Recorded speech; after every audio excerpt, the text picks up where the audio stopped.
the Rerun Detroit Boxing Show. I'm your host, Mr. Layback Corey. I got my homeboy, my co-host, B-Boy. What up? Man, we got a special guest. We're going to have two special guests, but we're going to talk about the first one right here. He's a great boxing manager. He has some fighters fighting on October 21st, this past weekend. But we're going to let him get in the groove. My man, Aaron Samson, what's up? Hey, how are you doing, Corey? Nice to be here. Hey, Bill, how are you doing over there? Doing good? Yeah. Oh, yeah. Okay. So for the people out there that's listening to this radio show, before we ask you this question, the number is 313-868-0331. Again, the number is 313-868-0331. Now let's get into this great question of boxing. So what made you get in the room of managing boxers? Well, I've got two parallel paths, one of business and one of boxing. Mm-hmm. So about 20 years ago, I started a business in a truck. It's a lawn care company, and from one truck, I grew it to over 40 trucks, 15,000 customers, 5 branches. And the company's called Lush Lawn. It's been a very successful company. It's become the second biggest lawn care company in the state of Michigan, behind the national competitor of TruGreen. And so I've had a lot of success with that, and so that's my business side. On the boxing side, it's been more sporadic, I should say. When I was 15, I did some amateur fighting. I was okay at it. I was all right, but I really chose to go along with football. Football was something I was a little more committed to at the time, I wasn't the best amateur, so that was that. As I got older, I stayed with some boxing training on and off. Worked with people in the gym. About 10, 11 years ago, I did an exhibition with Chris Bird to raise money for Whaley's Children's Home in Flint. That was a great experience.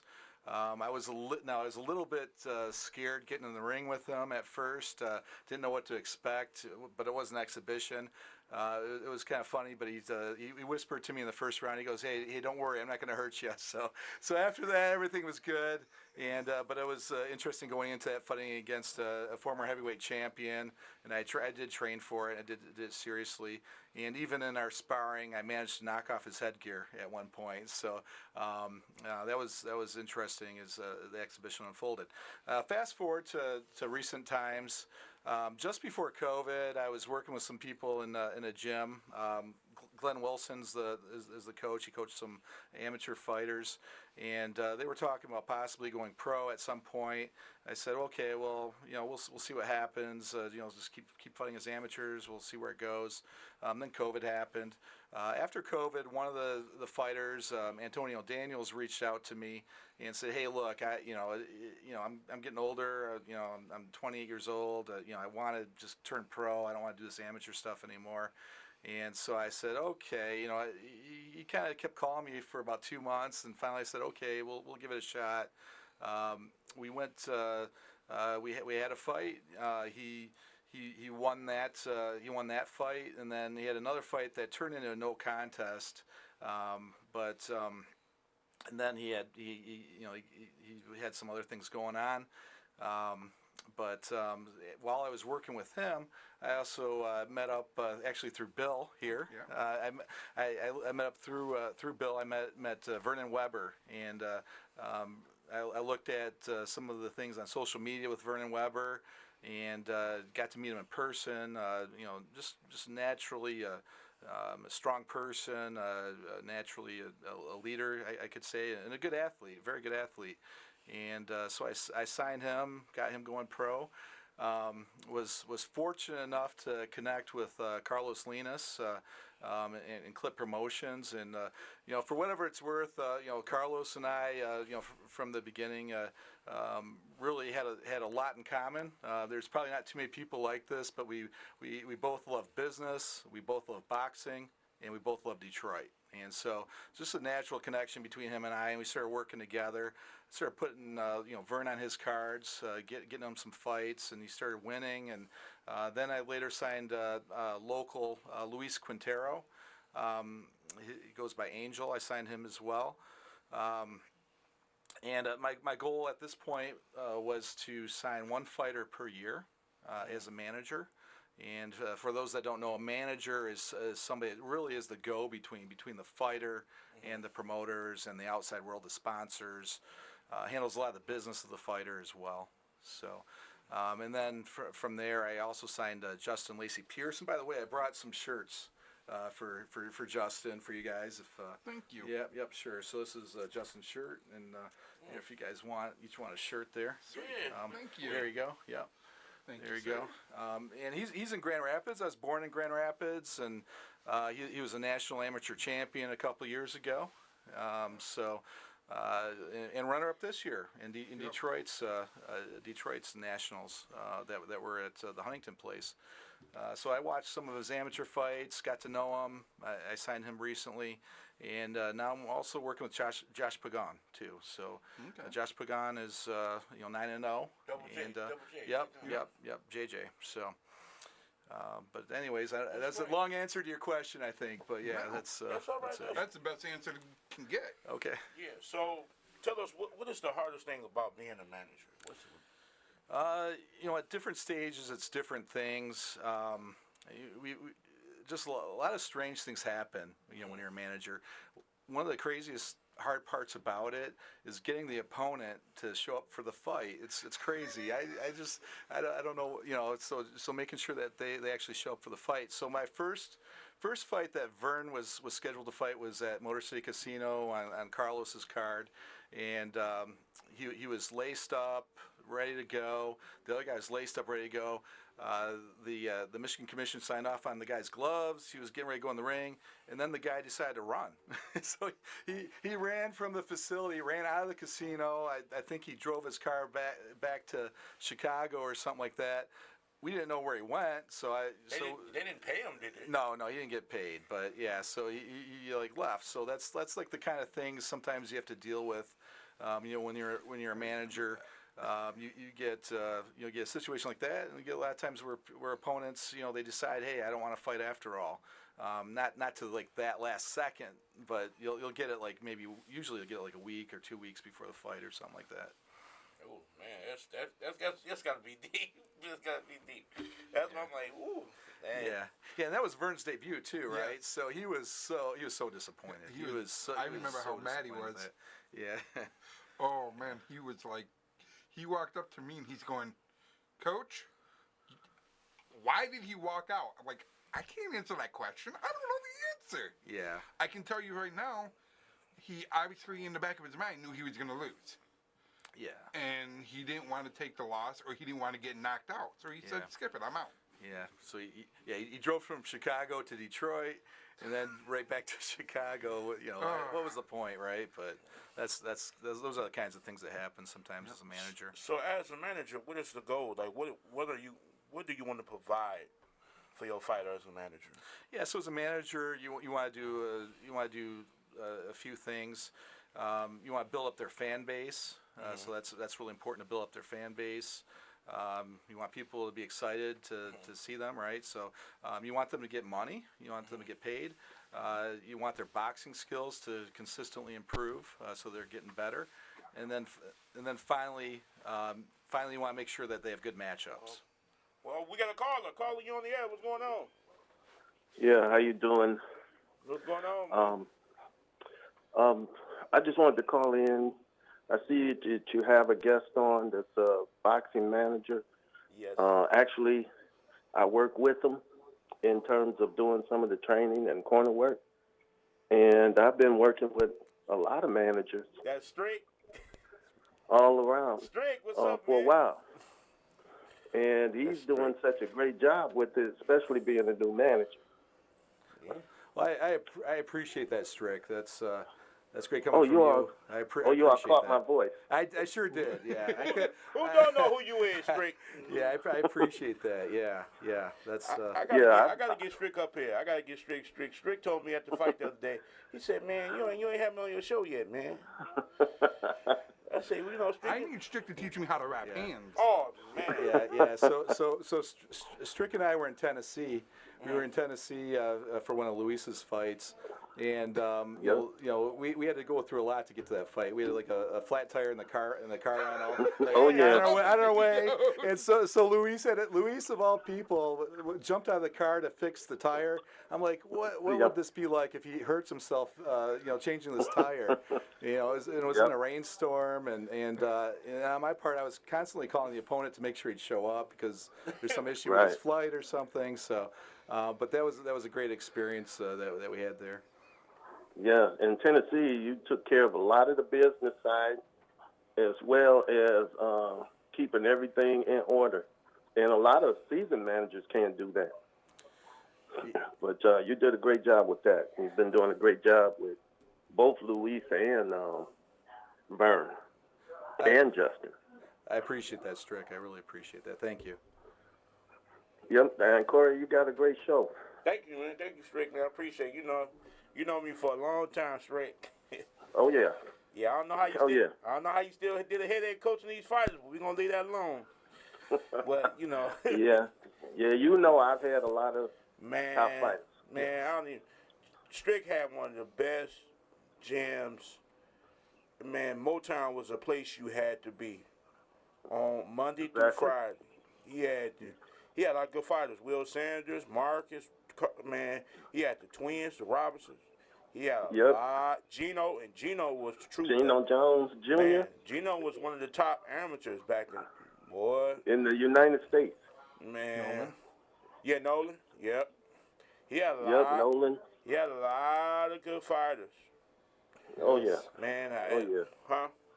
Oh yeah. Yeah, so, but I appreciate you calling, Strick, man. We thank you. We gotta get you on here, man. Yeah, I'll get on. Bill, we're going to get together so I can get you those hands wrapped. I love it. Man. Thanks a lot. All right, for thank having you, me. Coach. Thanks, Coach. That one guy, that Dustin Lacey Pierce fought, is recent. Yeah. Okay, so at the beginning of anything, I looked at Aaron. It was not even a joke. I said, Aaron, it's going to be a minute 26. How far off was I? You might have been spot on. So it's probably about that. Yeah. Yeah. So yeah. Man, Yeah, he it had me probably cracking was, up laughing. yeah. I couldn't stop laughing. Yeah. I told B-Boy, I said, this ain't gonna last long. So he might don't even bring the bucket. I didn't even want to bring the bucket to the ring. Cause when I see the boy throw the jab, I was like, oh Lord. I thought B-Boy was playing with me. I'm like, I'm like, oh, this is gonna be a short night. Yeah, so for everybody out there that doesn't know, Bill took over the responsibility of being that in that opponent's corner, and because the guy flew in without a coach, and that happens sometimes. Yeah. So you went above and beyond though. Bill took him to train the day Yep. before, took him to the gym, and worked with him a little bit. So that was. I try to do it with all the really fighters. nice, That way, yeah. I know when I go to help you out, Yeah. I'm also helping them out because I don't want to go in cold. I don't want them to sit there and be like, what am I want to get to know them. Yeah. Even though I know they're there to fight, I still need to know what I'm working with. And the only way I can do that is if I take them out to the gym and literally work with them. Right. Yeah. Well, thanks. That was Of course. helpful. Yeah. Yep. You know, I'll do that anytime. That's what I told you. I need a contract now. Yeah, yeah. I holler where that guy fought. But I'm glad that we was able to, that he brought me in. I was able to wear the Pure Heart boxing. Make sure y'all, Pure Heart boxing. My man B-Boy doing his thing. Bonniette, make sure y'all make it out there. But it was a great venue. It's Louise. All of them had great fights. It was Everybody. Justin probably was unhappy with his fight, which I can understand because he trained hard. But I like what you're doing so far. And when B-Boy told me about you, I'm like, yeah, we got to have him on the show. And I finally met you there. Mm-hmm. Yeah, I thought you was a small Puerto Rican guy because the Puerto Rican guy was in the locker room. Oh, okay. He was standing next to Louis. I'm like, this is Aaron right here? Yeah. Yeah, I've seen you. I said, oh, okay, total difference. Okay. Total Yeah, difference. there might be there's a little difference. So are you planning on just signing Michigan fighters or fighters all around? Right now, I'm really just focused on Michigan. I like the ability to to watch them train sometimes. I'm more connected to the boxing community in Detroit, so that's where I'm at with it. And I really like to make sure that I have a good grasp, feel, and working relationship, with the fighters that I have before I would move on to another fighter. That's all very important. So I don't want to spread out too much.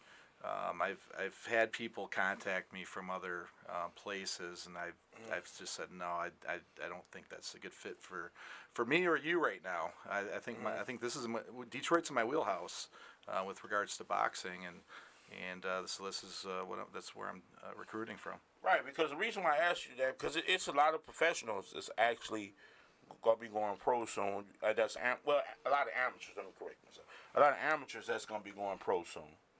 You got Josiah Shackelford, you got Brian Brown, you got Lance Smith from Superbad. He's a great fighter. That's over there in Ireland. Especially shout out to the guys over there in Detroit versus Ireland. Yes. Yeah, do y'all thing over there. You got a lot of fighters coming up. That's getting ready to switch over to professional pretty soon. So you got I can't forget his name. He boxed at Crunk. Duvall? Not Duvall. He already pro. Right. Okay. I'm talking about he an amateur. This guy turning pro. His name is at the tip of my tongue, but he know who I'm talking about. So, but yeah. Anyways, it's a lot of amateurs. That's good. Jabu. Jabu. Yeah. Thompson, Jabu. And Chris Thompson turned pro too. That was great that he turned pro. Yeah. So I would, I'd say, first of all, I'm really just immersed and focused on the guys that I've got. Yes. So that's where I'm at. My heart and my mind, my soul is right there with those guys, right? Hey, but I would give some advice to the guys that are looking to turn pro, and just so you know, in the amateur level, it's all about the fighting, the boxing, and that's wonderful. That's great. The sweet science, that's what it's all about. But when you step up into the pro level, it's about half of it's about fighting, half of it's about business. You see, a lot of guys don't realize that it's about dollars and cents, because now it's all about it's professional. So you're getting paid. I'm keeping it real. You are. So a lot of people, it's all about dollars and cents. That's why it's important. If you're gonna do this, you can't half-ass step boxing. You can't do that, because you get in there, you're putting your body on the line. And I'm not about to sit up and get hit with no 8-ounce gloves on without nothing on, no headgear, no shirt, no nothing on, but a cup, shorts, and shoes and gauze. I'm sorry, and the mouthpiece if it decides to stay in. Now, on this card that just passed, because this is another card coming up, I'm pretty sure you know about on November the 11th. It's another card coming up. But this one that just passed, speaking of Joshua Pagan, he had a tough fight too. He had a veteran fight. And Luis also had Quintero, he also had a great fight. So He went into beast mode that night. That fourth yes, round. yes, he did. Yes, Whatever. yes. I don't know who said it. If it was the fighter or if somebody outside the ring, but what's up, Noah? Call in. Yeah. Keep going. I've been with Luis for 10, 11 years now. I've never seen him do that before. Okay. Where he just went into this mode where I'm going to kill you. That's it. You're going down. I'm not losing this fight. Yeah. With the blood gushing and him going over to the doctor, I'm like, this is crazy. Yeah. He just went. I'm like, this is a different Luis. Yeah. And I liked it. Yeah. Well, like Luis to speak for himself, but if anybody that knows Luis is a very calm person. He hates talking in the ring, by the way. And so this situation certainly pushes buttons. Yeah. And it got the best out of him, like he was saving up for it. Let's just say that. And that's what it looked like. he looked very, very, very impressive. And he's a dynamite finisher. Finisher. He is. So, yeah. That left body shot. Oh, it's having its poetry in motion. Yeah, I've called him Prometheus before, because Prometheus, the Greek myths, Yep. eats the liver, like the vultures will eat the liver like every day or Yeah. something. He eats the liver with that left hook. He does. So yeah. I tell you one thing, I ain't gonna eat, and that's that glove. So. But when we get back, y'all, we gonna have more. This is more. We got to go take a quick break. We come back. We got another special guest that's on the Zoom call. This is FM 88.1 WHPR, the Rerun Detroit Boxing Show. I got my main man Aaron Samson, a great manager from Michigan. I ain't gonna say Detroit because he all over Michigan, and got my co-host B-Boy here. We see you when we get back. Peace. This is FM 88.1 WHPR. We run Detroit Boxing Show. We got our host on here, Aaron Samson, a great boxing manager, and our co-host, my man B-Boy. B-Boy been tearing me up all this week. You know, he been tearing me up all this week. As far as debate. So, It's not my fault you're not winning. we just came back from commercial. See what I'm talking about? Hey, We just came back from you commercial. decide to go with Charo over Canelo. That's not my fault.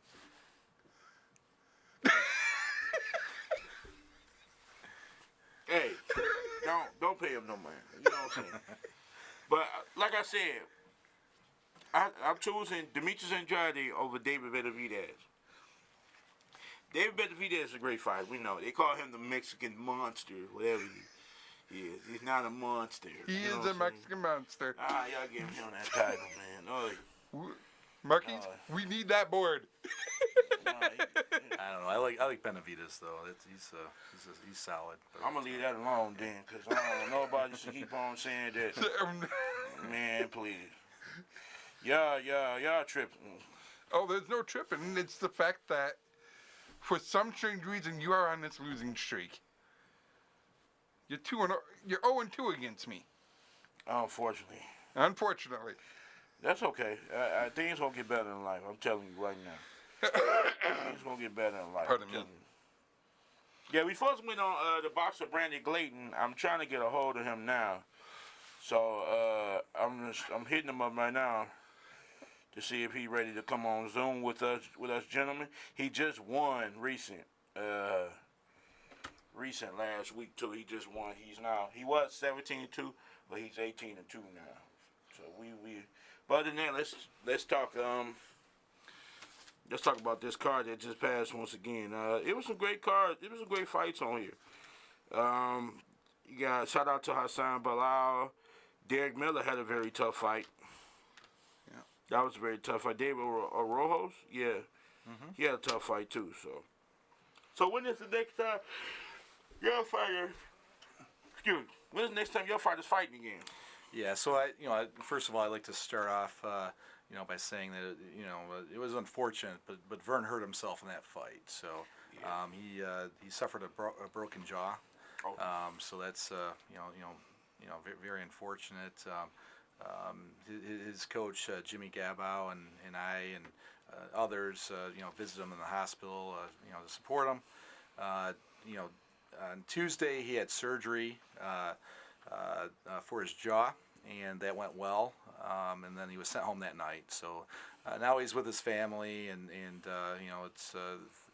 that's how that's going. But I just want to mention that, and our thoughts, hopes, and prayers are with Vern Weber and his family, and he's got a couple of girls, a son, and so thoughts and prayers are out to them. So I just want to mention that.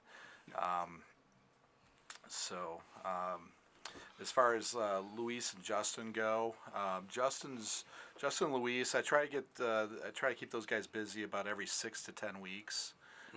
So there's a couple factors when we get the opponent, how they're feeling, and some things like that. It looks like Carlos is possibly putting on a card in December, late December. So it's a possibility that they'll be on that card. If not, I'm going to look for another venue. So I'd say anywhere between December 1st and December 22nd or something, those guys will be fighting. So that's, and I'll keep everybody posted on my social media and their social media as to what venue that would be on. let me know. I can post it on mine too. Okay. And we'll mention on air, obviously. Okay. Oh, yeah, you know, we do it all day long. All so. day. Okay. Make sure y'all call in. Number is 313-868-0331. Call in. Don't be shy. We do not bite. We got my man Aaron Samson here, a great manager that's doing things in Detroit and all over Michigan. So make sure y'all call. This is an opportunity of a lifetime. He's really dedicated, really passionate about moving fighters' careers. As you can tell, he's starting off as a great manager. I'll be frank with you. I'm obsessed with it. So I'm fully and completely obsessed with getting it right. So let's well, you know what? That's okay because we gotta be not we, but me. I gotta be obsessed with getting things right for us these fights because, like you said, I am 0-2, so I have to get obsessed with it too. But things will work out pretty soon. But no, this ain't about me at this moment. You know what I'm saying? But it's all good. You know what I'm saying? So, but you know what? Detroit, they doesn't have too many heavyweights no more. They don't have too many heavyweights. I don't know what It happened. seems like they run in a season. Like every so many years, we get a block of heavyweights, then we get a block of 140, 150s, then we get a block of heavyweights, then we get, and it just keeps going back and forth. I see it in the amateurs. Yeah. So right now we got a lot of lights to middles. Yeah. Between light and middle, and a couple of my guys are actually going down in weight. Yep. So Justin Lacey Pierce, he's going to be going down to 140, and Luis Quintero, we've gone back and forth about this, but we're also going to be going down to 140. And Josh, his last fight was at 135, and it looked great at 135. So, have you ever thought about speaking of weight? Have you ever suggested that Vernon goes down to 175? That's a tough one. The reason I say that because some guys they get real big after the weigh-in. Yeah. You know The thing is for Vernon, his mass, his body from playing professional football, he would have to lose mass. He would have to lose his muscle tone. He would lose a lot. And that could end up hurting him also. And it's one of those things where, in my personal opinion, I would look at, and I would go off air and tell Aaron this, but I would honestly look at like saying, okay, if I was going to put somebody down there, I'd grab a nutritionist for one of those type of fighters. Say, give it to a professional that knows the nutrition side, the dietitian side. Yeah. That way they can help create the perfect way for him to drop without losing that mass and without losing any of that explosiveness that he has. Because he has a lot of those legs. You do not want to get punched when he does get those legs involved. Because as a boxer, all our power comes from the ground up. Yeah. So I wouldn't want him to lose his legs. Mass is there for him. The strength is there. But to do it correctly, for me, I would be like, if you want to drop, that's fine, but we're going to hire you a nutritionist. And I would tell that to anybody out there. Yeah. It's interesting you said that. So I'm actually looking to work with a nutritionist for our fighters. Her name is Sarah Cunningham. She currently works with Cameron Pankey. I know Cameron. And Cam swears by it. He says that she's really helped him. He has to get down to something called 126, something I haven't seen since 7th grade, but you and me both. But anyways, he says that really has helped him a lot. He says that cutting weight's not a problem anymore. Right. So I'm looking to work with her. We had a meeting on Monday, and we're working through that. So I totally agree with you. If you're gonna drop weight, it's got to be done the right way, and it requires a science to it. It's a level of expertise, and not just dropping the weight, but after weighing, you have to rehydrate. Yeah. And that has to be done properly too. Yeah. It's very important. So that's why I'm gonna probably put her on our staff and that's nice. and work with her. Yeah. If not, I have somebody else I'll tell you about after. Okay. So Thank you, Bill. Of course. Appreciate it. You know how much I love to help you. When you came to me the first time and asked me to work the corner, and that was against Luis, Yeah. I was heartbroken because I didn't want to go against them. Yeah. And when all of us sat down and talked, it was the best thing to do because we didn't want Luis to lose that fight. Right. Then you asked me for the next fight. I was like, yeah, not a problem. This fight, not a problem. So I'm so thankful that you trust me enough to do that. Oh yeah. That's so. Thank you. It's very important. Yeah, very important to do that. Guys, call in 313-868-0331. Yeah, call in. Call in. Coach Sean, call in. I'm going to yell at you even more later on. I don't want to get beat down, but call in. So what's it's a lot of I don't know. It seems like Carlos the only one that's really putting anything on right now. Yeah, right now, so Salito will come here and there, but Salita's more in the national scene. He's he had a big one in London, right? Like right. I think last fall, and then put on the event at Little Caesars Arena. Right.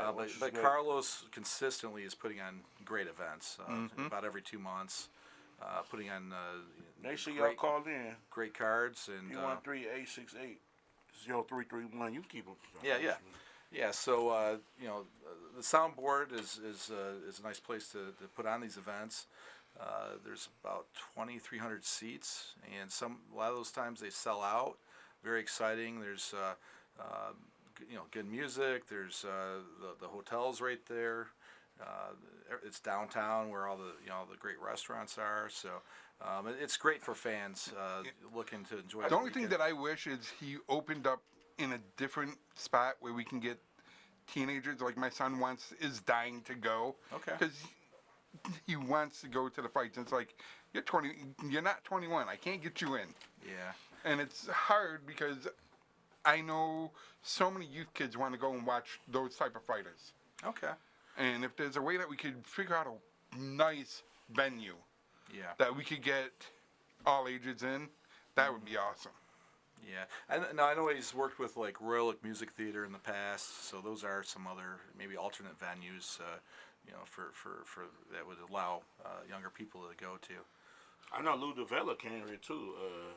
Not too long ago. Yeah, not too long ago. So that would have been that definitely. It needs to happen. Detroit is opening up, especially next year. Next year is gonna be a crazy NFL draft coming here. Yeah. You gotta have a show around that time because there's gonna be a lot of people in the city. So if I was Carlos and I was Dimitri, I'd try to have set up a fight right in the middle of all of it. Middle of all of it, or just have it. That they had a fight the day before the NFL draft. Like the day before the NFL draft starts. Yeah. Yeah, we had some pretty good events. We also had match. Match Room was here too, right? So they were at Masonic Temple with Alicia Baumgartner. Yeah. That was a pretty big event too. That was a great event. Yeah, it really was. Yep. Yeah, I would also like to point out too. So we had the event at Little Caesars Arena. Yep. That was big. I want to point out that Vern Weber was the first person to ever knock somebody out at Little Caesars Arena. So I mentioned that last week. I thought that was. Oh, you mentioned that last week. Okay, you stole my thunder here, Bill. What's going on? What's going on here? What's funny though, and you mentioned that, and the gentleman that was with us last week, he was like, he didn't have the first. I go, unfortunately, he didn't get televised. Yeah, that's. And so people aren't going to associate him getting that first knockout. Right. Yeah. So while it wasn't televised, Instagram did put it on their social media. Okay. A full video of that fight. So that was nice. That is very cool. They able to do that. K9, shout out to K9. He had it up on his YouTube channel. Okay. And I know a lot of people were like, because he was trying to get into the back scene. Okay. And everybody's saying, no, we want to watch Vern. We want to watch Vern. Mm-hmm. So he went back to his seat, sat down, and showed it up on his thing. Yeah. Which was very nice and very cool. That's great, man. Like I said, it was a great event. I didn't get a chance to make it. I had to work that day, so unfortunately I was stuck in the hole, so I couldn't go nowhere. So I had to watch it from TV. So, but it was great. We need to have that more often. I think they're sleeping on Detroit. I guess the pros here is you got a lot of pros here. That's coming. that just need exposure. That's all. And that's where Aaron comes in. Yeah, I mean there was a void left when when Manny unfortunately had passed away, and it's I can see that all over, right? A lot of people learned in Kronk and learned through that system, and it's a little bit scattered right now, but there's lots of talent, lots of good things happening, and we just got to move forward. Now, are you going to go to Nationals next year? I may go to it next year. I We're can't holding remember them. where it is though. It's going to be at the actually. Huntington. Oh, it's at the Huntington again next year? Oh, this is the big one. Okay. Oh, yeah, that's right. It is. Okay. Yes. Yes, of course I'll be there. Yeah. Yeah, the Golden Glove Nationals will be there. Yes. I can't wait. Nah, I can't wait either. But you know something? I wonder why Showtime is in ties with boxing. They're basically doing the same thing HBO did. It's hard to promote like they did. It really is. And if you're losing the streaming revenue now, because it's not cable, it's streaming now. How many people are going to sit there and stream over to a boxing event? If you're not truly like going up with it, I grew up with boxing. I loved it. It's something that was. My parents were like, "You can't believe you watch this." I'm like, "Sorry, it's what I love." Mm-hmm. But it's hard to maintain, and I think the fact that the Zone is doing it the way they're doing it is amazing.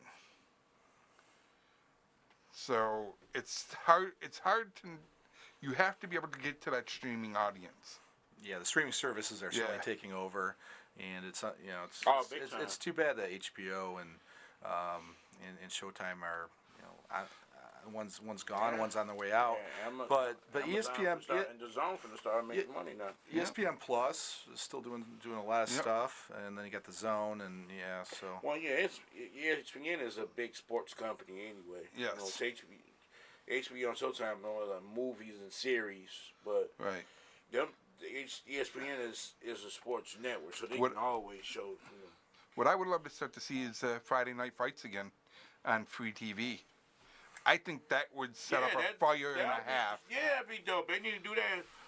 They need to put it on regular TV because a lot of people can't afford cable. Right. They can't afford streaming. So that you put it on Fox 2, on Channel 2, everybody can get a hold to it. Yeah. You know, because some people still, some people still got antenna, especially the seniors. Yeah. And, you know, even though we know anybody don't have antenna. You know.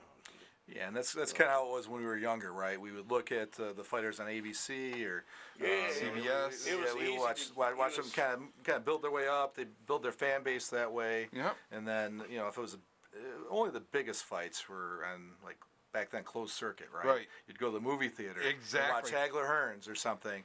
But the other fights they were on TV. You could see them, and that's how you built the fan base. It was a great. I loved watching them. Yeah. Growing up, and I would like to see something like that. I think it would put a fire under a lot of people again, saying, "Hey, wait, they're showing this. How do we get?" And if the ratings start going up, that's gonna do something. It's gonna be like, ESPN, you guys got to start doing this because they're winning right now, and it's on free TV. Right. Yes, and I think actually ESPN probably they have the ability to do that now. Right. But it would be nice to see some of the networks get more involved too. I think. So. Right. What about? I need your predictions for these fights coming up. So you got Devin Haney versus Regis Prograis. So you got that. I'm all Haney. Yeah, I'm all Haney. Oh, that's a Haney. I'm I agree. big on Haney. I agree. Wait, what? I agree. You agree? That is a first, folks. He's agreeing with me. I agree. I don't know. Bill, I like the back and forth though. You see the back and forth with that? That was yeah. just a lot of stuff going Well, on. he's with that actually back an and forth Anthony there. Joshua fan too. So you know. Are you Anthony Joshua? Oh yeah, didn't he just come out of the dark? If I'm not mistaken. He had a win, yeah. Well, no. What I mean is he went in like Aaron Rodgers did. He went into He went to Denver, Colorado, I think, or wherever, and he went into that dark room, and it's for like 7. Oh, I don't know. There's about like that 5 one. or 7 days. Well, Okay. I know one thing. Yeah. He didn't find the light switch yet. I tell you that. There is no light switch in that Because place. he haven't fought Yeah. Tyson Fury or Deontay Wilder. He was supposed to fight him, and Deontay decided to jump in and go to court for that one. Yeah. He been stalling. Eddie Hearn's been stalling. I love Eddie, but I never met him before. But he been stalling. Cause come on, it's not hard. Tyson Fury and Deontay Wilder fought 3 times, and they were with 2 different companies. So why you can't make this fight happen? And then, you waited so long. Then you lost against Andy Louise, somebody who was very out of shape. The first time, but he knocked him out the second time. I think it was a I decision. think it was a decision. Was it? I thought it was in. No, he beat him in Saudi Arabia. But Oh, okay, that's my right. thing Yes. is this, and then you turn around and lose to Usyk twice.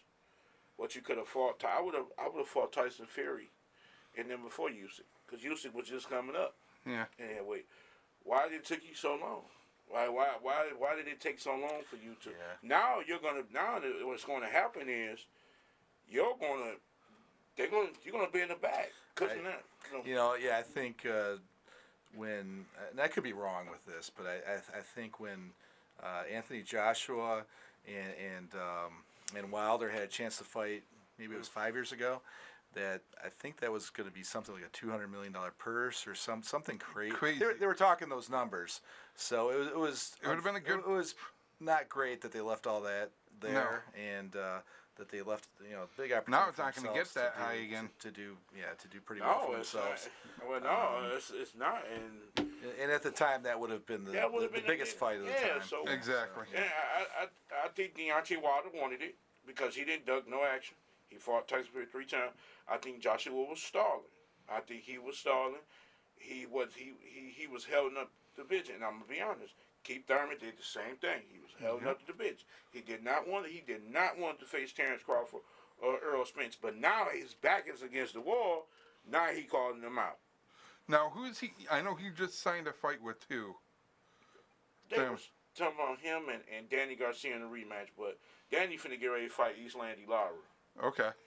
They just holding him right. Eastlandy Lara, he only fight every 2 years. Yeah. Which is not, I don't see why is that going on, but it's just, I'm just keeping it real. It sucks, man, because it's just, what are we doing here? Like, what are we doing? Like, are we, y'all holding up the division. Anthony Joshua, I'm not saying that he's bad. He just waited too long. He Like, did. Why did you stall? Why did you wait too long? Aaron, how do you feel about doing that as a manager? Yeah. So, well, I'll answer that question after I touch on this for a second. Okay. But if I were to liken boxing to the NFL, right now or in the last 5 to 10 years, I'd say it's like as if the NFL wouldn't have a Super Bowl because the best aren't fighting the best at the best time, and that happens too frequently in boxing right now. But as far as a manager goes, yeah, I mean you really want to. There's different phases to it. So in the beginning, you want to get the guy comfortable. You want to get your fighter, make sure he's comfortable in that ring, gets comfortable with the routine of training, gets comfortable with the ring, gets comfortable being in front of a crowd. That's got to be the first part of it. Once you get through that, then you start picking up the opponents, picking up the pace a little bit, and it just keeps going and going and going. Hopefully, at the end of that is a championship belt, and that's really what the goal is. Right. At the end of it. I agree. So, yeah. Now, I called in with Luis and when Sean were here. Okay. I asked him this question. That was you? That was me. Okay. Where do you think Luis is for a title shot right now? I think what he said.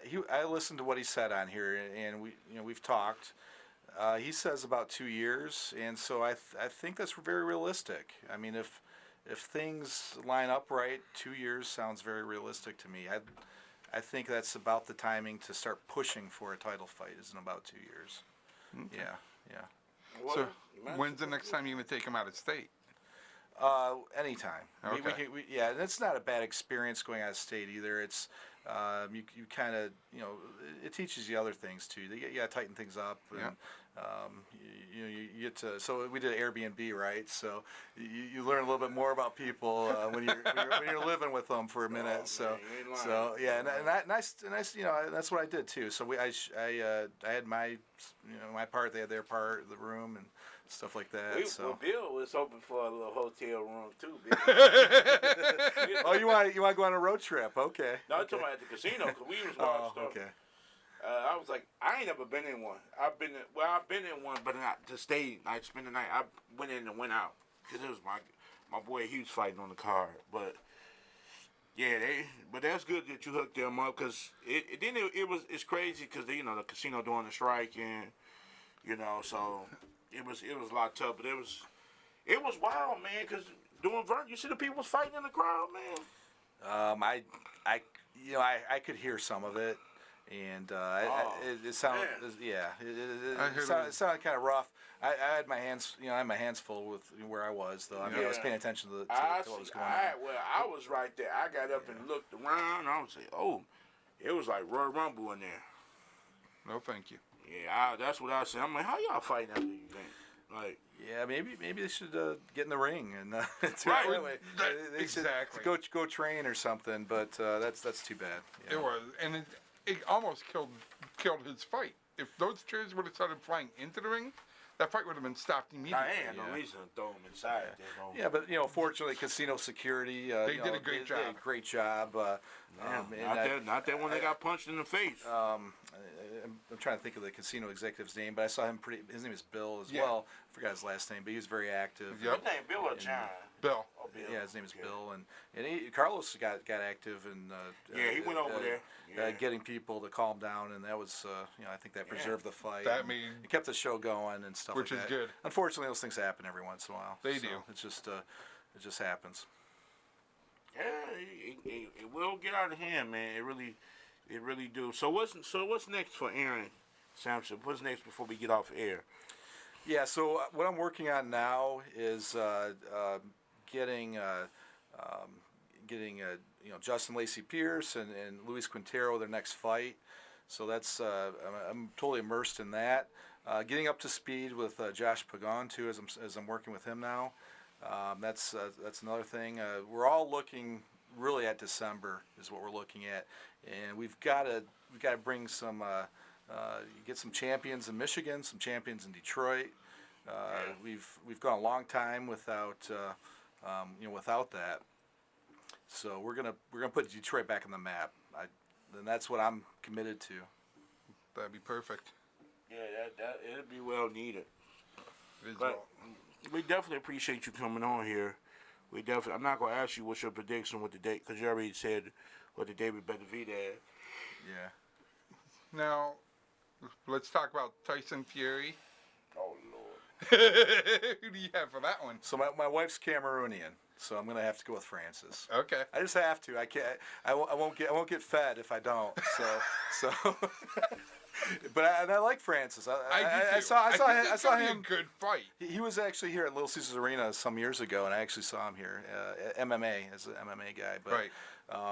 I'm gonna go with the Francis Ngannou. So that's what I'm thinking. Yeah. Uh-oh. You might get your first win over me. If you're going Tyson. I am going with Tyson Fury. Okay. Yeah.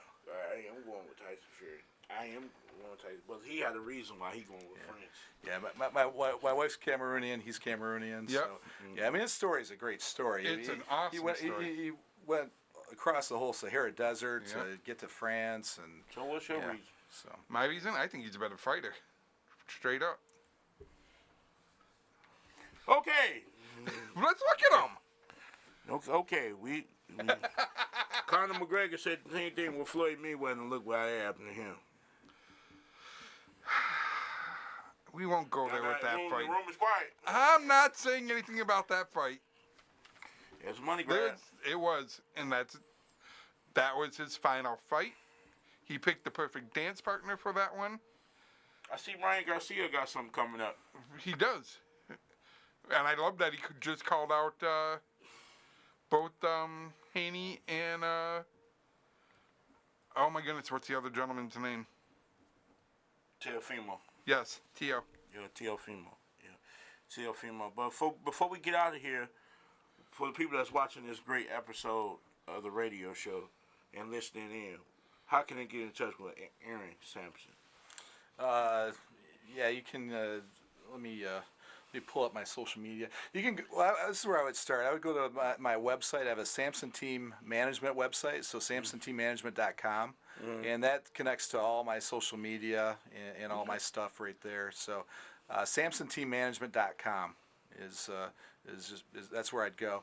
It also showcases all of the fighters that I'm managing and what is coming up with them, their bouts that are coming up. It has a nice bio of each of the guys. It does. So I would say SamsonTeamManagement.com. That's where I would go. Okay. Yep. Check me out on Pure Heart Boxing on Facebook and Instagram under Coach Bill. That's where you'll find me. Yep. And if you want to find us, you can catch us every Thursday, if not every Thursday, every other Thursday, right here at 7 p.m. This is the Rerun Detroit Boxing Show. Thank you for my man Marquise on the 1-2s. Unfortunately, we couldn't have our other guests to come on, but we appreciate my main man Aaron Samson for being here today to talk about his great luxury and his great abilities he doing in boxing. And I think my boy B-Boy for coming out. Always. And make sure y'all tune in November the 11th at the Dearborn Hype Center at Hype Center right there in Dearborn. Y'all don't want to miss it. It's knockout nights. It's going to be a great card. Make sure y'all make it there. Shout out to Big U, the boxing promoter. Shout out to them as well. So, but other than that, this is FM 88.1 WHPR. This is the Rerun Detroit Boxing Show. Hope to see y'all next Thursday. Peace.